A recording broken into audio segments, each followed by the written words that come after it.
A brand new building stands in the dark, wired to explode. The man who set the charges is the same man who designed it. He doesn't run. He waits by the detonator, watches his own creation lift into the air and come down in rubble. And when the police arrive, he's calm. At his trial, he will plead not guilty to blowing up a building everyone agrees was his. Why would an architect murder his own masterpiece and feel no guilt at all? Stay to the end, and you'll understand why this man is the only free person in the entire story, and why a jury will let him walk. Rewind. Years earlier, a different morning. A young man stands naked at the edge of a cliff above a lake, laughing. His name is Howard Roark, and he has just been expelled from architecture school. Not for failing, for refusing. He was asked to copy the great buildings of the past, Greek columns, Roman arches, the safe and the proven. He turned in designs no one had ever seen and would not take them back. Most people, thrown out, would feel fear. Roark feels something the world will spend the next 700 pages trying to punish him for. He feels free. The dean calls him in, almost kindly, to explain how the world works. People need what's familiar, he says. Give them the Parthenon. Give them what came before. Roark answers that he builds for one reason, because a thing should be true to what it is, and a building should stand as one honest idea, not a scrapbook of borrowed ones.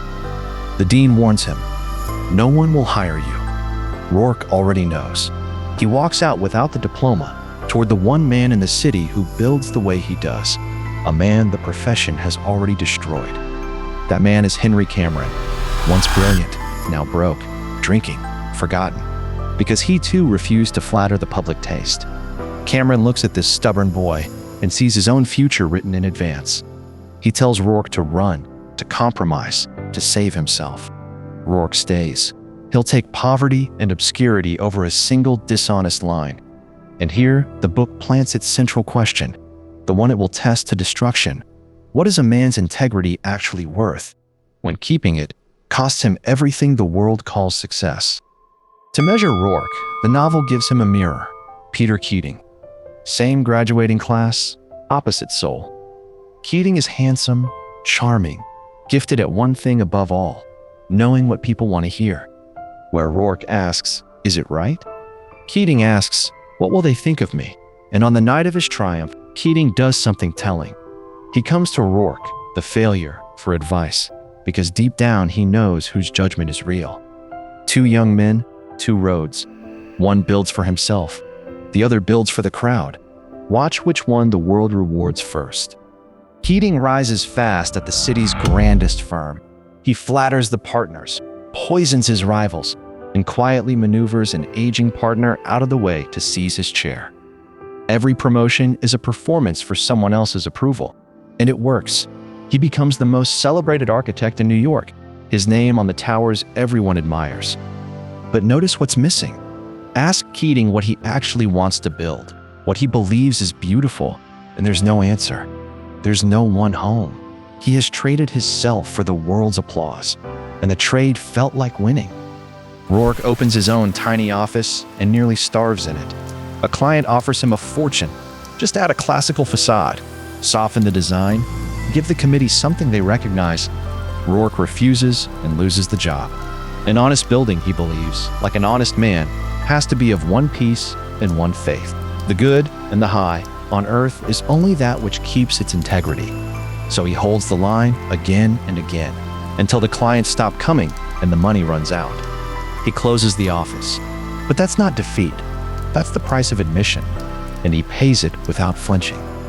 Broke, Roark leaves the city and takes a job breaking rock in a granite quarry. The celebrated architects of New York would call this the bottom.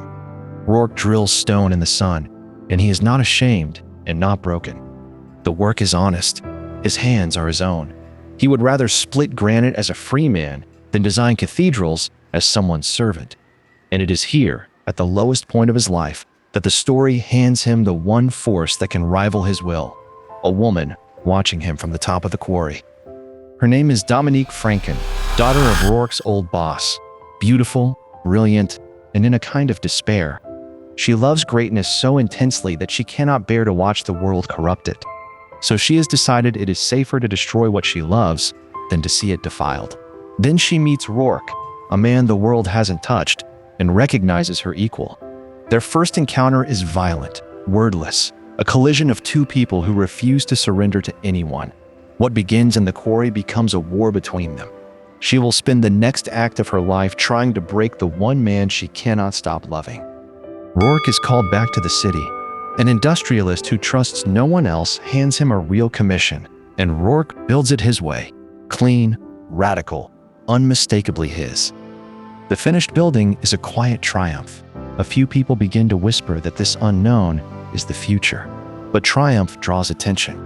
And the most powerful tastemaker in the city has been watching Howard Roark very carefully.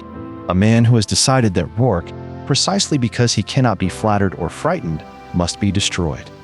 Meet Ellsworth Toohey and understand him, because he is the real enemy of this book.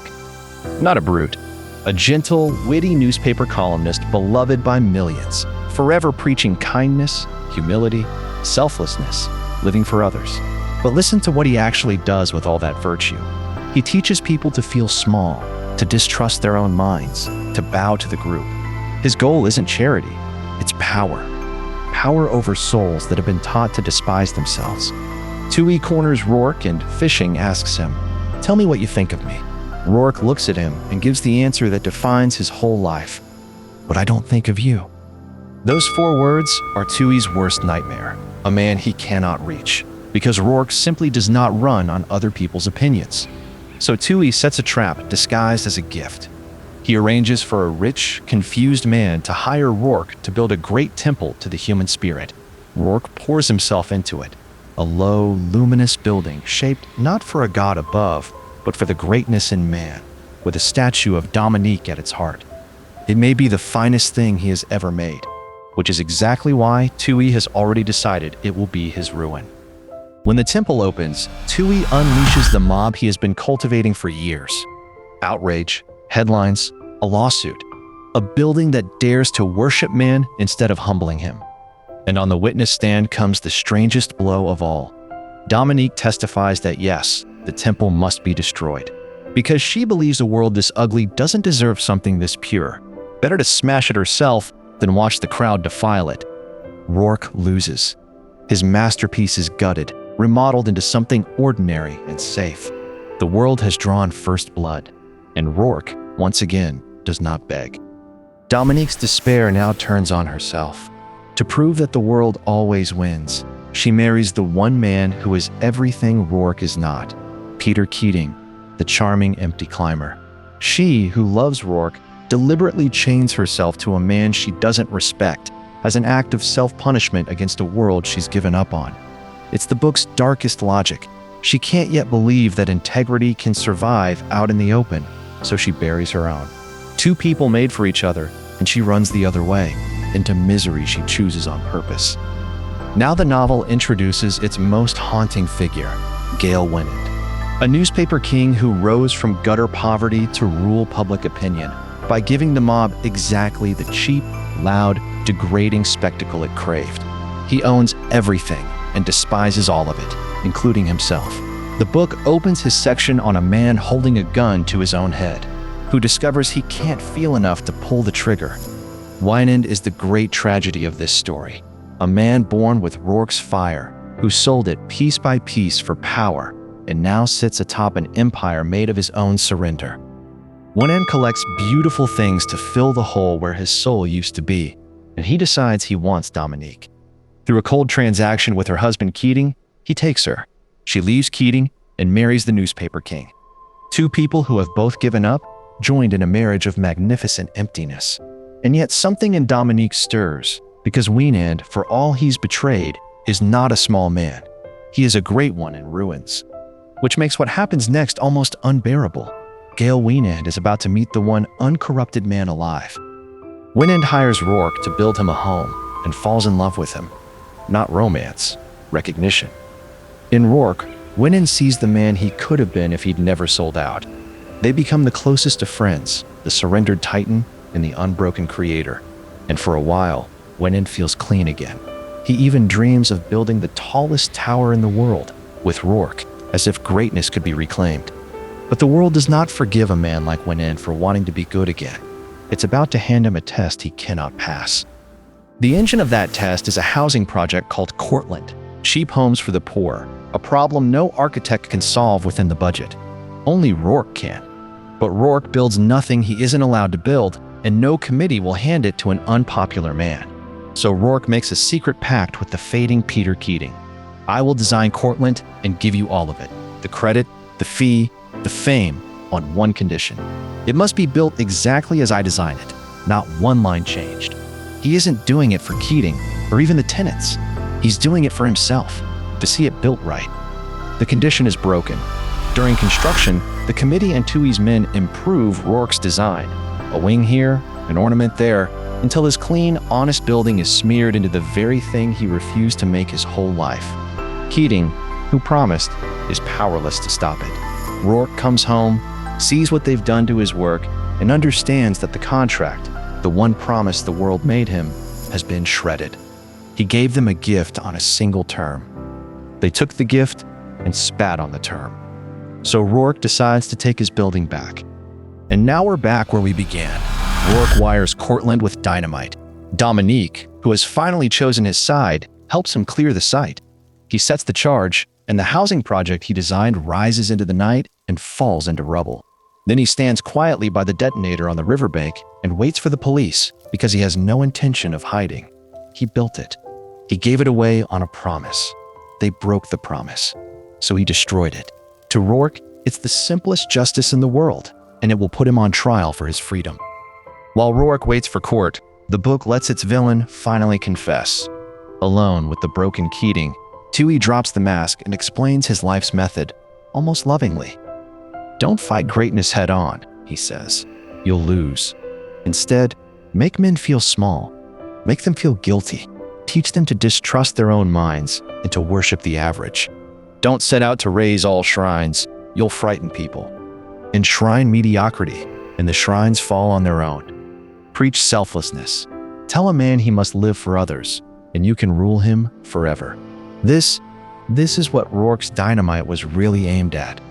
Only one powerful man tries to save Roark, Gail Wynand. He turns his mighty newspaper to Roark's defense, ready at last to spend his empire on something true. And the world he built to obey him refuses. His readers revolt, his own staff strikes, his board threatens to take everything. Wynand faces the exact choice Roark faces. Stand on principle and be destroyed, or surrender. And the man who spent his life surrendering, surrenders one last time. He caves, reverses his papers, denounces his only friend to save his empire, and in saving it, loses the last of his soul.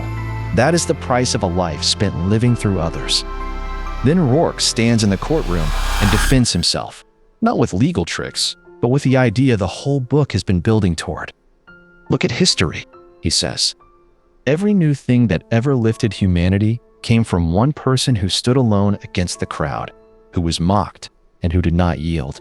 The Creator, he says, serves nothing and no one. He lives for himself, and only such a man can achieve anything that then lifts everyone. The parasite lives through others, the Creator originates, and a man who lives for others, who exists only in their eyes, has given up the one thing that makes him human. He tells them plainly why he blew up Courtland. He designed it. He gave it away on one condition. They broke it, so he took it back. He does not recognize anyone's right to a single minute of his life or to any part of his work, no matter how many people claim it or how great their need. He is a man who does not exist for others. The courtroom sits in silence, and then the jury, 12 ordinary people, the public Toohey thought he owned, returns its verdict on the man who refused them all. Not guilty. The world, just once, lets the free man be free. But the victory is shadowed. Roark's acquittal is also Wynand's sentence. Proof, delivered in open court, of everything Wynand betrayed by folding.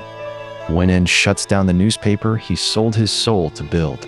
And in his last act, he commissions Roark to raise the tallest structure in the city, the tower he once dreamed of. Build it, he says. Though there is nothing left to commemorate now, it's a monument to the greatness Gail Wynand had and gave away, paid for by the man who never did. The last image. 18 months later, the tower climbs into the sky, and Dominique, now at last Roark's wife, rides the open construction hoist up its raw steel frame to reach him at the very top. The city shrinks beneath her, the crowds and critics and committees dwindling to nothing until there is only the ocean, the sky, and the figure of Howard Roark waiting above it all. That is where the man who never asked permission ends up. Not adored, not understood, just free, standing on the thing he built for himself on his own terms. The world will spend your whole life asking you to live for it, to earn its approval, to be a little smaller so everyone feels comfortable. Ayn Rand wrote 700 pages to hand you Roark's answer, the 4 quiet words that no crowd can ever touch. I don't think of you. If this is the kind of book that rearranges something inside you, stay with us. Next, we open another mind that refused to kneel. Until then, build for yourself.